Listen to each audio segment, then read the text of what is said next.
ഇന്ന് ചപ്പാത്തിക്ക് പറ്റിയൊരു മസാലക്കറിയാണ് ഉണ്ടാക്കുന്നത്. അതിന് മുമ്പായിട്ട് ഞാൻ നിങ്ങളെ വേറെ കുറച്ച് കാഴ്ചകൾ കാണിച്ചു തരാം. എൻ്റെ അമര ഇത്രയും വലുതായി, അന്നത്തെക്കാളൊക്കെ വളർന്നു. എനിക്ക് പുതിയ കൂമ്പൊക്കെ വന്നു. കണ്ട, 2 കൂമ്പ് വന്നു പുതിയത്. കുറച്ച് ചെടികളൊക്കെ ഞാൻ കവറിൽ നട്ടിട്ടുണ്ട്. ഇത് ചോളമാണ്, ചോളം. ഒരെണ്ണം പിടിച്ച് 2എണ്ണം നട്ടതായിരുന്നു. ഇത് മുളകും തയ്യ്, ഇത് വഴുതന, ഇതും വഴുതന, ഇത് മുളകും തയ്യ്. ഇത്രയൊക്കെ നട്ടിട്ടുണ്ട്. ഇനി ഇത് വളരുന്നതനുസരിച്ചിട്ട് ഞാൻ കാണിച്ചു തരാം. പിന്നെ ദേ ഞങ്ങളുടെ കരിവേപ്പ് കണ്ടോ, ആവശ്യത്തിനെടുത്താലും പിന്നെയും വളർന്നുകൊണ്ടിരിക്കും. വന്ന് തളിർത്തതെല്ലാം നന്നായിട്ട് നിൽപ്പുണ്ട്.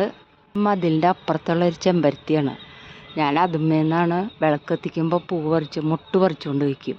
രാവിലെ ആകുമ്പോൾ വിടർന്ന് നിൽക്കും. രാവിലെ വിളക്ക് വയ്ക്കുമ്പോൾ വയ്ക്കാമല്ലോ. ഇതൊരു കോവലത്തിൻ്റെ തൈ ഞാനൊരു വടി കുത്തി കൊടുത്ത് ഇത്രയും പടർന്നിട്ടുണ്ട്. പിന്നെ ഇത് അന്ന് കാണിച്ച മുരിങ്ങയുടെ തൈ ഇത്ര ആയിട്ടുണ്ട്. കണ്ടോ, ഇതൊക്കെ ചെടികൾ. പറഞ്ഞില്ലേ ഞാൻ നിങ്ങളോട്, ടാങ്ക് വെള്ളം നിറയ്ക്കണ. ഇത് നല്ല വെള്ളം നിറയ്ക്കുന്ന ടാങ്കാണിത്. കണ്ടോ, വലിയ ടാങ്കാണ്. ഇത് അടച്ചു വയ്ക്കാം. അതിൻ്റെ ഇപ്പുറത്തായിട്ട് കുളിക്കാനും അലക്കാനും ഒക്കെ ഉള്ള വെള്ളം വരുന്ന ടാങ്കാണ്. അത് നിറഞ്ഞ് ഫുള്ളായിട്ട് കിടക്കും. അത് ദിവസവും വരും. ഇന്നലെ ഒരു തക്കാളി തൈ, നല്ല തക്കാളി തൈ നട്ടതായിരുന്നു. അതൊരു തുരപ്പം വന്ന് മാന്തി പറിച്ച് കളഞ്ഞു. ചെറിയ സോയം കൊണ്ടുള്ള ഒരു മസാലയാണ് ഇന്ന് ഉണ്ടാക്കുന്നത്. ചപ്പാത്തിക്ക് പറ്റിയൊരു മസാലയാണിത്. അതിന് വേണ്ടി ചെറിയ സോയൊക്കെ തിളപ്പിച്ച് വെള്ളമൊക്കെ പിഴിഞ്ഞ് കളഞ്ഞ് വെച്ചേക്കുന്നതാണിത്. ഇനി നമുക്ക് ചട്ടി അടുപ്പത്ത് വെച്ച് ഉള്ളി, ഇഞ്ചി, പച്ചമുളക്, കരിവേപ്പില വഴറ്റിയെടുക്കാം. ചട്ടി അടുപ്പത്ത് വെച്ചു, വെളിച്ചെണ്ണ ഒഴിച്ചു, കടുക് വറുത്തിട്ട്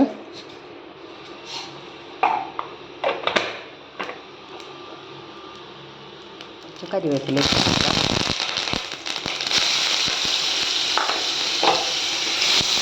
ഇഞ്ചി, പച്ചമുളക് അരിഞ്ഞ് വെച്ചിരുന്നത് ഇട്ട് കൊടുക്കാം.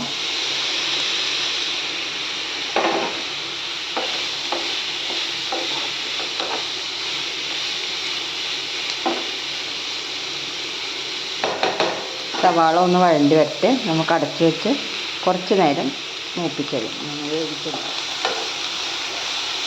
നല്ലോണം മൂക്കണം. ബ്രൗൺ കളർ ഏകദേശം, നല്ല ബ്രൗൺ ആയില്ലെങ്കിലും കുറച്ചൊന്ന് മൊരിഞ്ഞ് കിട്ടണം. കുറച്ച് ഉപ്പിട്ട് കൊടുക്കാം.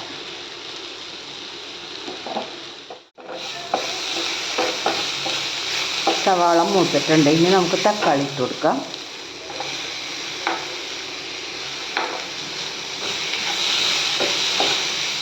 കുറച്ച് വെള്ളം ഒഴിച്ച് കൊടുക്കാം.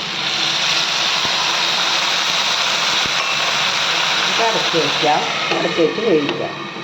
തക്കാളിയായിട്ട് നന്നായിട്ട് മൊരിഞ്ഞ് വന്നിട്ടുണ്ട്. ഇനി ഇതേ മസാലകളിടാം. മുളക് പൊടി, മഞ്ഞൾപ്പൊടി, ഗരം മസാല, മല്ലിപ്പൊടി, ഇതെല്ലാം ഇട്ട് കൊടുക്കാം. എന്നിട്ട് ഇതുമായിട്ട് നന്നായിട്ടൊന്ന് യോജിപ്പിച്ചെടുക്കാം. പച്ചമണം മാറണ വരെ നന്നായിട്ടൊന്ന് മൂപ്പിക്കണം. ഇനി കുറച്ച് വെള്ളം ഒഴിക്കാം.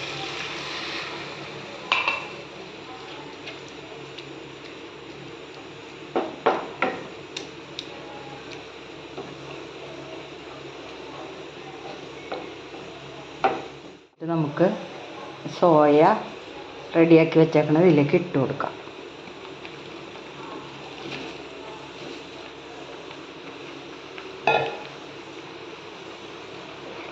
എന്നിട്ട് മസാലയായിട്ട് നന്നായിട്ട് യോജിപ്പിക്കാം.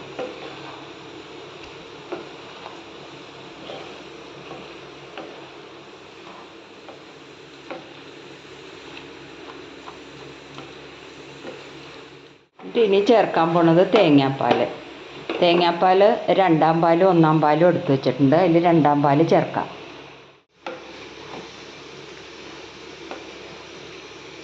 തേങ്ങയുടെ 2 പാൽ ചേർത്ത് കുറച്ച് നേരം അടച്ച് വയ്ക്കാം. തിളച്ചൊന്ന് കുറുകി വരട്ടെ. നമുക്ക് 1 പാൽ ചേർക്കാം.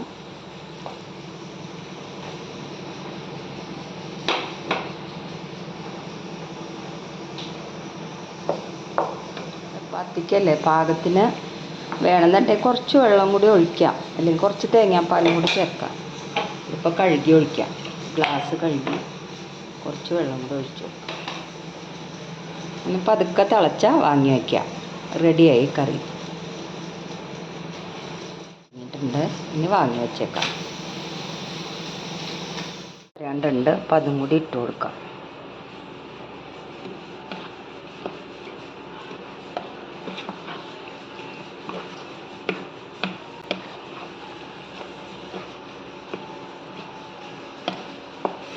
മതി.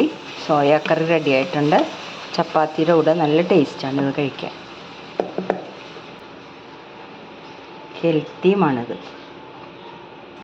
ചപ്പാത്തി എടുത്ത് ചപ്പാത്തി ഉണ്ടാക്കാം. റെഡിയാക്കി വെച്ചേക്കാണ്. ചട്ടി ചൂടായി, ചപ്പാത്തി ഇട്ടു.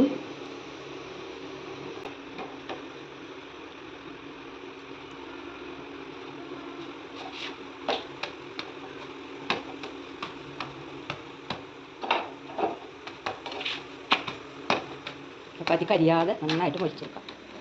അടുത്ത ചപ്പാത്തി എടുക്കാം, ഇതിലേക്ക് ഇട്ടു.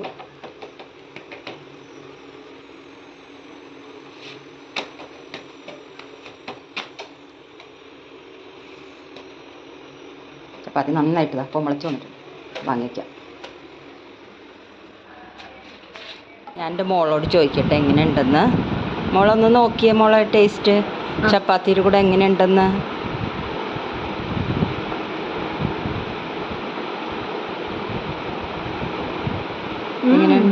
ഉഗ്രനായിട്ടുണ്ട് ചപ്പാത്തിയുടെ കൂടെ, അടിപൊളി.